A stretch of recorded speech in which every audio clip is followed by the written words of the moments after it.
Hello, NAIA Hoops Nation, and welcome to another episode of the Road to Muni podcast.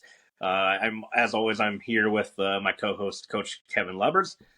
Coach, we're finally into the final regular season. I shouldn't say finally. This season flew by for whatever reason, but the final regular season, or week of the regular season, is here. We have several teams who have already punched their ticket into the NAIA National Tournament. We have several more playing for conference titles this week. We have several playing for seeding this week. As we enter in, most teams have one or two games left of the regular season, and there's still quite a bit to decide here. Yeah, no, absolutely. And the other thing too is the teams that are in that, I'll say definitely the top 5, 6 slots in each arc, looking to continue to improve their position inside their arc for seeding in the national tournament, whatever that might be. So yeah, still a lot of critical games to be played, and a lot of movement can still happen in both in leagues and seeding, but then also on the national level in terms of the arc ranking and national tournament positioning. Yeah, because you would think that teams, as you just were talking about, teams like Grace, Langston, and College of Idaho probably, even if they don't win their tournaments, probably could lock up the one, or probably have the one seat locked up. That fourth one could go a lot of different ways. Between Indiana Wesleyan, Freed Hardeman, Cumberlands, obviously Oklahoma Wesleyan is in the ranked fourth overall.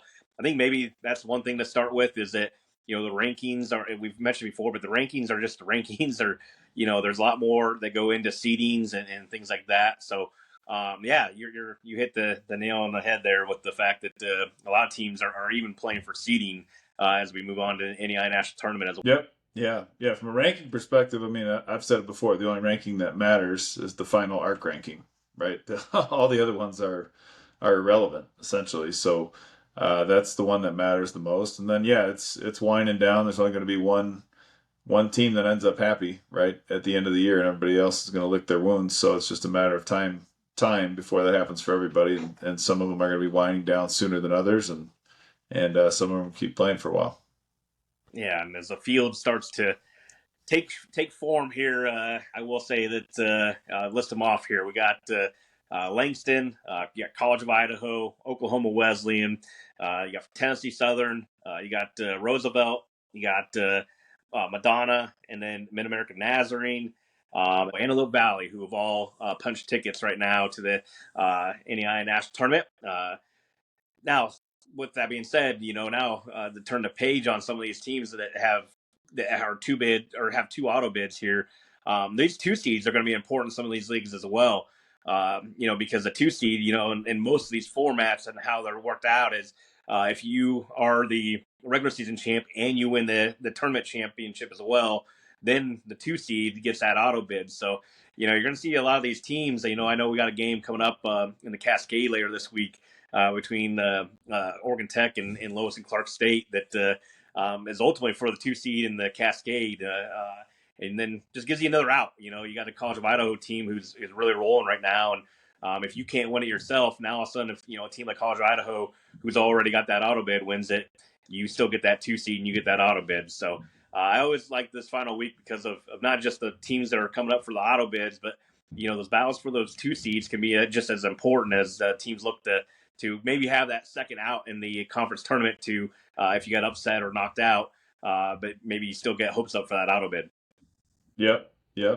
There's that, and then there's some teams that are secure, right? They're in. They could probably lose out, frankly, and they're still going to get in. But that's not the case for a lot of teams, and so the sooner you can punch that ticket and be done with it and put that part to bed, the better.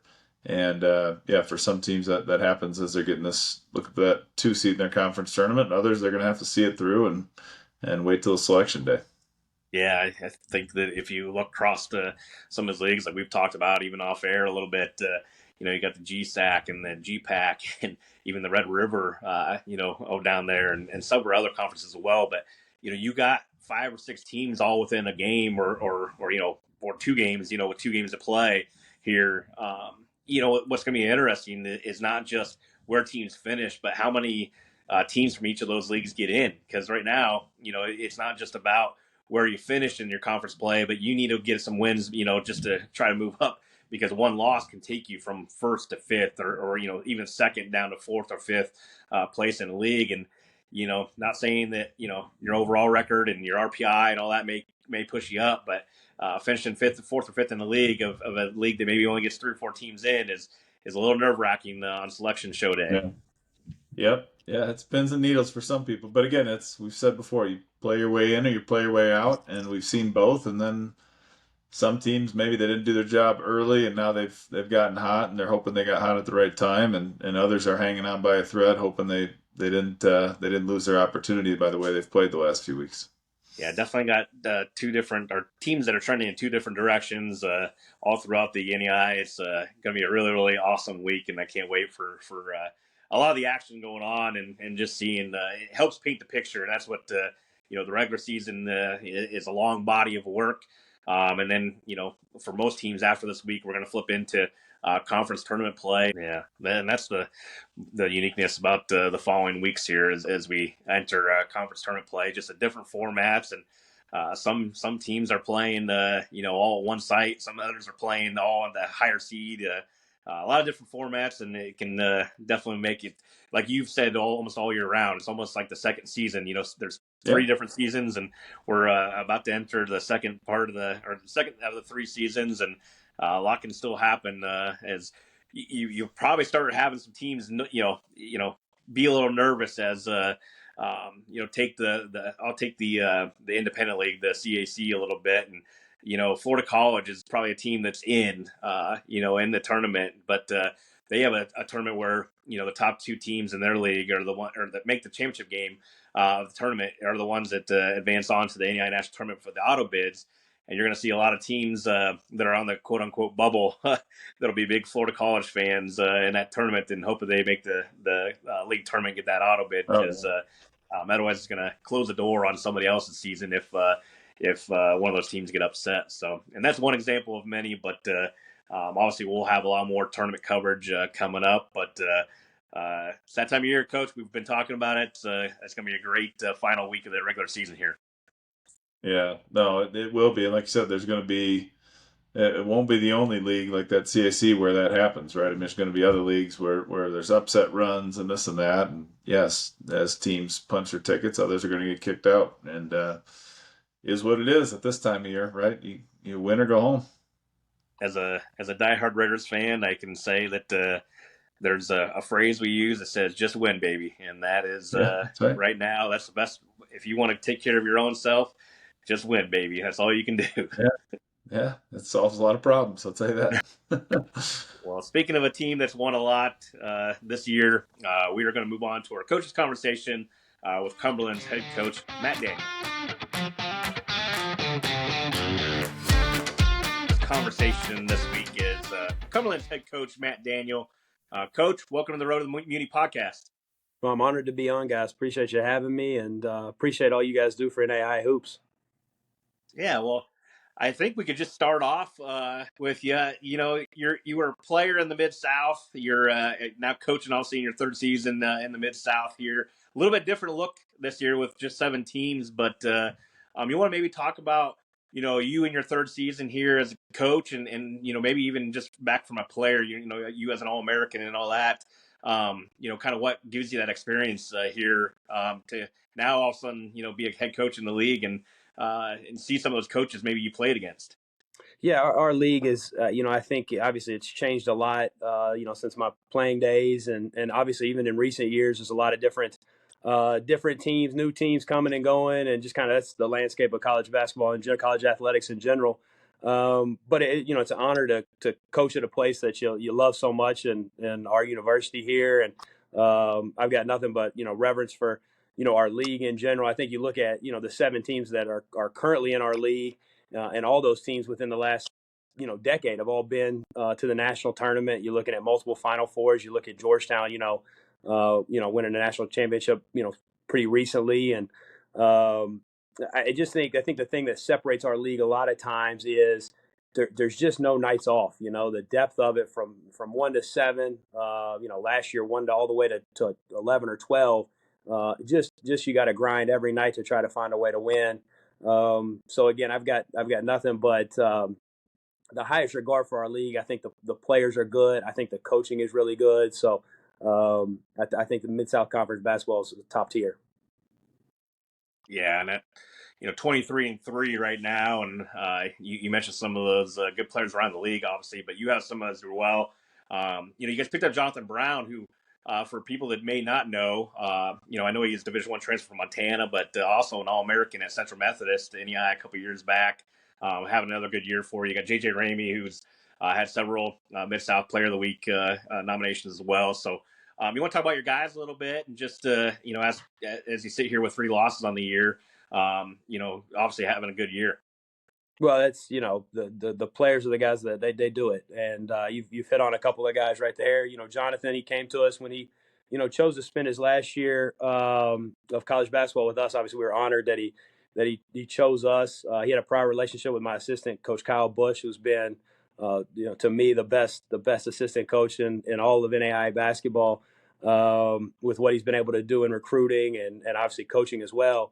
But he had a prior relationship with Jonathan, kind of got our foot in the door. And, when Jonathan, let us know in May that he was going to come and spend his last year with us, obviously that was a stepping stone towards, trying to accomplish our goals this year to be the best team we can be. He's had a phenomenal year, not only just, with, his stats, but just his leadership. He carries himself like a professional. He works at his craft every day. He's in the gym all the time. He's a top-notch student. Just in 1 year, he's been an ambassador on our campus. So just really good fortune for us that he chose us to spend his last year with. JJ's a guy that's been here a couple of years. Those are 2 seniors there, and been with us now for 3 years, and has had a good career. I think leading up to this year, kind of in a couple other guys' shadows. We had 3,500 points between 2 guys in Jai Henson and Stephen Fitzgerald, and JJ just as good, or if not better than both of those guys. He just kind of was in those guys' shadow a little bit, and kind of able to break out of that. And had a fantastic year, especially once we got to league play this year. He's just been top of the line. His ability to score the ball, and very athletic. Just gives us a real dynamic player that's been, again, all conference level for us this year. Those 2 guys have really led the charge for us. Coach Say, kind of coming into it, I know you spent a few years in high school and then transitioned back to your alma mater. What's been some of the learnings that you've had in the last few years as you've kind of groomed this program to where it's at today? And then also just kind of who are some of those mentors that you look to in the coaching ranks as you keep growing your program? Yeah, I play for a fantastic coach, a fantastic man in Don Butcher, who was here for 20 years. And prior to him, the athletic director when I was here was who our course named after, and Randy Vernon, who was here for 20 years or so. So, prior to me taking over a couple years ago, we just had 2 coaches for the last 40 years. So, I really, big shoes to fill. And I have, again, nothing. I hold those guys in the highest regard. Think a lot of both of those gentlemen and what the job that they did, kind of, building this program to where it was when I took over. It wasn't like I took over a program that was, a bottom dweller at all. We've been to 30 national tournaments and done a lot of good things, and getting to play for somebody like Coach Butcher, and then getting to come back and coach with him was really huge for me in growing my basketball coaching identity and what I believed in, and just thankful that he gave me that opportunity. And I still lean on him. We still go to Coach Butcher and I go to lunch once a week. He still lives here in town in Williamsburg, and he still stops by practice and doesn't think we're guarding quite hard enough. Thinks we need to guard a little tougher. But just thankful to have somebody like that, and that I'm so close to, that's in my life, that I can talk to on a daily basis, and he's honest, and he's somebody that you can really, really trust. So, obviously Coach Butcher's one. My father's on my staff now as a volunteer assistant. He was a longtime high school coach, coached me in high school. So I've been around basketball for as long as I can remember, and what a blessing that is. Somebody that, again, you can implicitly trust to give you their opinion, and know that they've got your best interest at heart. But he drives an hour a day to our practice, and then an hour a day back home. He doesn't live here in Williamsburg. He drives 2 hours every day to just help and just be again an integral part of what we got going on. So those two for sure, and obviously Coach Vernon kind of from afar. I did have a chance, when I first got out of college and was coaching high school, as you mentioned before. I got to work for Happy Osborne. You guys may probably familiar with when he coached, longtime coach at Georgetown, legendary coach. And just in 1 year, I've got a lot of great Happy Osborne stories, and he's been influential as well. So those guys are the guys that I kind of look to as mentors, and again, just grateful that I've been put in a position to get to learn from those guys. Well, Coach, as you're turning the page here into what we were talking about earlier, crazy. We're in the final week of the regular season already, but 2 games left for your boys, and then you get into the Mid-South Tournament here, and a little bit, obviously different Mid-South, or a little bit different format for the Mid-South Tournament this year. Trying to get some momentum back the last 2 games. What are you guys looking for here as you finish these last 2 games? And then I know you're heading into Mid-South play. Maybe we want to talk about the tournament a little bit and the structure and format of that. Yeah, well, we're coming off our poorest performance all year yesterday, and all the credit to that goes to Georgetown. We didn't play well, but Georgetown College was fantastic yesterday. They played really, really well, shot it at a really high level, and always defend, always have that athleticism. Coach Briggs is, he's got, his resume is unimpeachable for a reason. They've won a lot over there for a long time, and we didn't come ready to play, and again, credit goes to them and their ability to bring that poor performance out of us. But as you said, we need to regroup. We've got two tough ones this week. Obviously on the road at Cumberland U, which has been a tough place for us to play over the past couple of years, and then at home against Bethel. Again, same thing. Bethel beat us at home last year, and 2 years ago we beat Bethel by 2 at home. So the last 2 times that the Wildcats have come to the Rollins Center here in Williamsburg, it's been 2 tough games. So, for us, we're looking back, to get back to who we are. You look at yesterday, only scoring, 58, 60 points, whatever it was. We're averaging close to 90. Our pace offensively is not near where it needs to be. So, just for us, as we're heading into that Mid-South Conference tournament, we just want to get back to playing Cumberland's basketball, and just get back to being who we are, because once that tournament hits, like I mentioned before, all those teams are really good. Obviously, with 7 teams in the tournament, the one gets a bye. 2, 7, 3, 6, 4, 5, all going to play in the quarters, and then we'll semis and on to the finals. If you don't bring your best ball, you're going to come up short. And so we just want to continue to round into form and continue to try to find our rhythm as we head down the stretch here. Yeah, so you think about, a game like that. I don't want to dwell on it too long. I know you don't either, but the other day, but what's the message of the team? Because that certainly doesn't define your season, right? I mean, you guys have had a great year. You've done a lot of really good things. So from your seat, maybe just to some of the folks out there, what's the message? How do you frame that up as you move forward in these final few weeks here? Well, yeah, we're obviously gonna evaluate it. We already, the coaches, myself and Coach Bush, we're in here evaluating it right now. So, Man, I used to coach in the day of like DVDs and actual tapes. So what we used to evaluate is we'd light that on fire and then we'd throw it out the bus window on the way home. But I'm curious. You can't do that with today's film. So what do you do? No, we're gonna watch some. We're gonna, especially there's some areas where I think as we've gone and we've had some slippage, and I think some of our slippage has been covered up by some of our winning, which again I wouldn't trade any of that. But I think we've had some game slippage over the past couple of weeks, and some things that we've got to clear up. And Georgetown, again, well prepared, really brought some of our worst attributes out, and so we've got to fix some of that up. But we've already talked as a group. When we got back yesterday, Georgetown's not too far from us, hour 40. We got that post game meal, and we got out of there, and we were home in a hurry. And we've already talked. This isn't going to define us.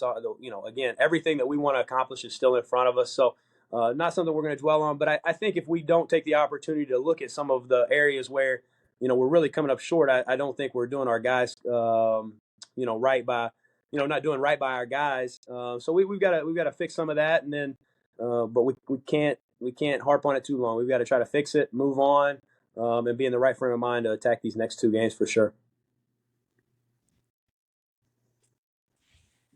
Yeah, I'm playing Thursday, Saturday. I think that's after a Saturday loss, I think that some coaches, maybe you're different. Some coaches probably like the fact that they get to play on Thursday, not on a Monday or Tuesday or Wednesday, and get some of that corrected. But overall, go ahead.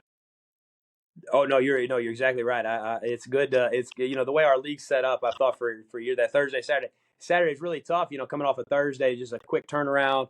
So many times in our league, teams can let Thursday turn into Saturday.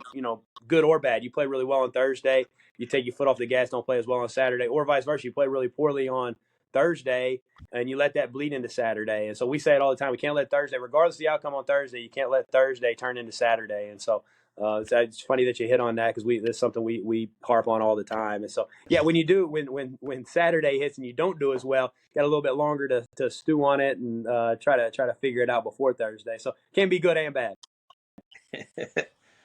Well, having a good year, obviously, and I'm going to steal Coach Lubberd's thunder here because I know this is a question he likes to use. But other than having one of the top facilities in the NAIA, one thing that I think Coach Lubberd's always asked, and it's always interesting to hear from different coaches is, why Cumberlands? When you're out on the recruiting trail and in the home talking to a mom or dad, and and a player, what makes your guys' university unique, and why players want to come play for you guys? Yeah, well, you hit on the facility, and I think it is top tier. We love our gymnasium arena. I think our campus as a whole, for those that haven't been there, and you can kind of see a little bit of an aerial view in the picture behind me. It's a beautiful place. It's a beautiful campus.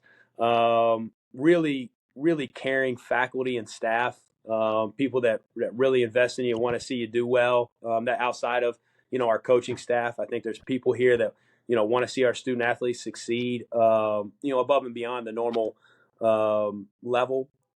Obviously a great location. We're right halfway in between Lexington and Knoxville, not far from either, and a chance to play high level basketball. One of the top conferences in all the NAIA. Again, we try to hit on that, and then we've got really rich tradition. We've been to 30 national tournaments and had a lot of success. Obviously, we would love to kind of get over that hump and Final Fours and national championships and those things like everybody else is striving to do. But with what we have here, the infrastructure we have, just as a university level, as an athletic department, we firmly believe that we're right on the cusp of doing those things, and we're just going to continue to put our head down and continue to work at it. Yeah, Coach, like we said before, appreciate you coming on the podcast. I know regular season's not over yet, but we wish you best of luck, not just in your final two games here, but as you enter the MidSouth Tournament, and obviously a team that we will no doubt see in the NAIA National Tournament as well. So best of luck, Coach. Yeah, appreciate you guys. Appreciate all the coverage, and keep doing your thing. And hopefully we get to do this in person sometime and get to see you guys. Appreciate you guys. Appreciate Coach Daniel joining us this week. Obviously, like I said before, having a big time year out there, and the Mid-South, even down to 7 teams, is still a very, very competitive league, and that Great Lakes South ARC, our ARC, is pretty big time right now with I think 6 teams in the top 15 in the country. So appreciate Coach coming on, but as we mentioned, we're flipping that page into the final week of the regular season for most teams. And Coach, who you interested in watching here? Yeah, I know. Wednesday night, Hastings and Concordia, Nebraska going at each other. I mean, Concordia has a chance. I think right now there's a 3-way tie for second in that league, and Concordia's got a shot to make that a 4-way tie if they can knock off Hastings. So that's certainly a pivotal game in that league. I don't know all the tiebreakers in that league and whatnot, but looks like their commissioner's gonna have his hands full sorting that out as they come down the stretch here. And then the other one that I think is interesting is the following day, Thursday, LSU-A, who's currently leading in the Red River, getting Texas College, who a team we talked about last week a little bit. That's sitting in second right now, and that's their chance to really pull the even with LSU-A in the Red River, which would just be again that caps off to an exciting year for them. So. Certainly other games in that league to still be played, but that's going to be a pivotal one. So those are the two that caught my eye probably early in the week, and I know you had a few later in the week you wanted to hit. Yeah, and just to go off that LSUA Texas College game too, you got a team that we obviously interviewed earlier, but you got Xavier kind of lingering back there right now, and not Yeah. just maybe for a conference tournament, but like we mentioned earlier, that 2 seed can be important as well as you're trying to get the Yeah. auto bid locked up as well. And speaking of a 2 seed, battle here. College of Idaho has already won at least a share of the Cascade, but they have the tiebreaker, so they've punched their ticket with the auto bid, regular season auto bid. But you got a game on Friday in the Cascade here where Lois Clark State's going to go visit Oregon Tech and got to go on the road. But that winner right there will be basically locking up the 2 seed for one of those teams, which is helps out when you're the 2 seed and have College of Idaho, who's been very unstoppable here in rolling. When you get into the Cascade tournament, just gives you another out to hopefully get an auto bid. So big game on Friday there, and then flipping the page into Saturday. Ton of games. I mean, there is a ton of games on Saturday. There's going to be a lot of action to watch because that's going to be a lot of seeding days for a lot of teams. I gotta say that mentioned the GCAC. We've been talking a little bit about it the last few weeks, and got a big one between Philander Smith and Tougaloo and Talladega. Sorry, coming up.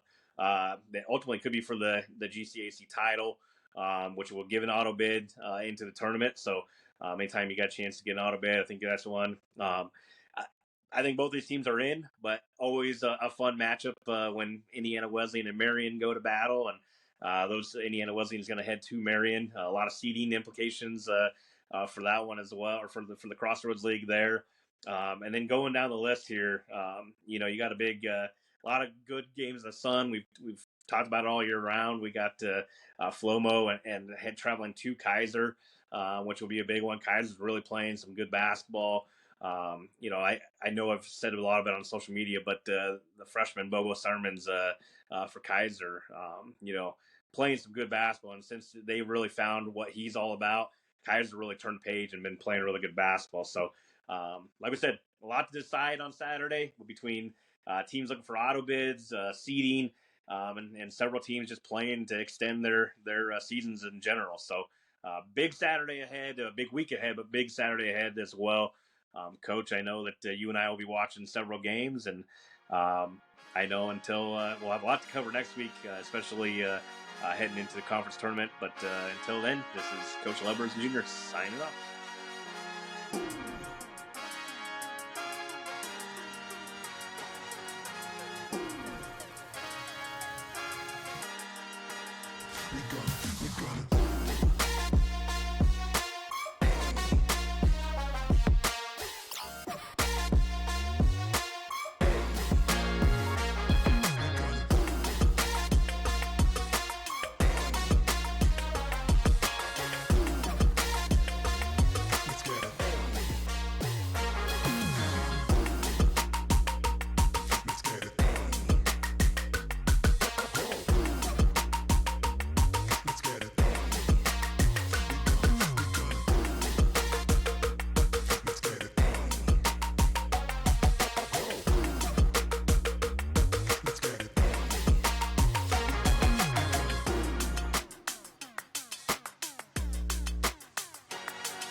We gonna